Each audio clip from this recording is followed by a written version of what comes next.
বিসমিল্লাহির রহমানির রহিম। আসসালামু আলাইকুম। গতকাল সোশ্যাল মিডিয়ায় একটা পোস্ট কেউ বুঝে কেউ না বুঝে দিয়ে যাচ্ছে, ইনকিলাব জিন্দাবাদ।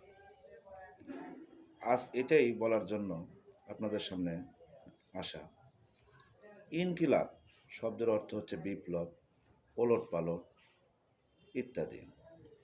জিন্দাবাদ অর্থ দীর্ঘজীবী হোক। তাহলে কথার অর্থ দাঁড়ালো কি? ইনকিলাব জিন্দাবাদ অর্থ হলো ওলট পালট দীর্ঘজীবী হোক, নাহলে বিপ্লব দীর্ঘজীবী হোক। এই তো। আচ্ছা ভাই, এই বাংলাদেশটা আপনারা কি শান্ত দেখতে চান না? কি এমন ঘটনা ঘটে গেছে যে বিপ্লব জিন্দাবাদ করতে হবে, বিপ্লব করতে হবে? একটা দেশে অভ্যুত্থান আর কত হয়?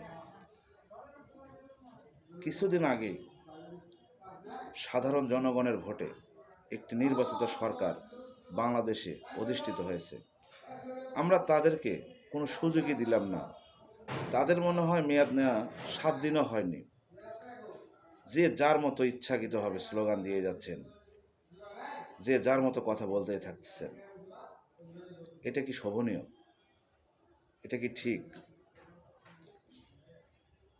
আর যারা আমরা যারা বলতেছি বাংলাদেশ জিন্দাবাদ, আমরা যারা বারবার বলতেছি বাংলাদেশি বিশ্বাসী জাতীয়তাবাদ জিন্দাবাদ, বোঝেন বাংলাদেশি জাতীয়তাবাদ কি? কোথাকার কোন মালাউন ফেরাউন একটা ডায়লগ বাংলাদেশ ইস্টাবলিশ করতে চাচ্ছে, ইনকিলাব জিন্দাবাদ। কাকে কান নিয়ে গেছে, কানে হাত না দিয়ে কাকের পেছনে দৌড়াচ্ছেন। দেখলেন না পরিণতি কি হইল? জনগণ কিভাবে আপনাদেরকে আস্থা করে ঠেলে দিল 12 তারিখে। হুদাই ইনকিলাব ইনকিলাব করতেছেন কেন?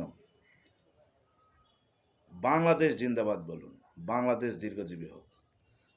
আবারও স্পষ্ট প্রমাণিত হচ্ছে এই বাংলাদেশ যারা চায়নি, যারা এই বাংলাদেশের বিরোধিতা করেছে, তারাই শক্তভাবে জোর করে বলার চেষ্টা করতেছে ইনকিলাব ইনকিলাব। আমি বারবার বলবো, নো ইনকিলাব, নো আজাদি। আমরা শুধুই বাংলাদেশি, আমরা বাংলাদেশি বিশ্বাসী জাতীয়তাবাদ, আমরা এটাকেই ধারণ করব। পরিশেষে আবারও বলবো, করব কাজ, গর্ব দেশ, সবার আগে বাংলাদেশ। বাংলাদেশ জিন্দাবাদ।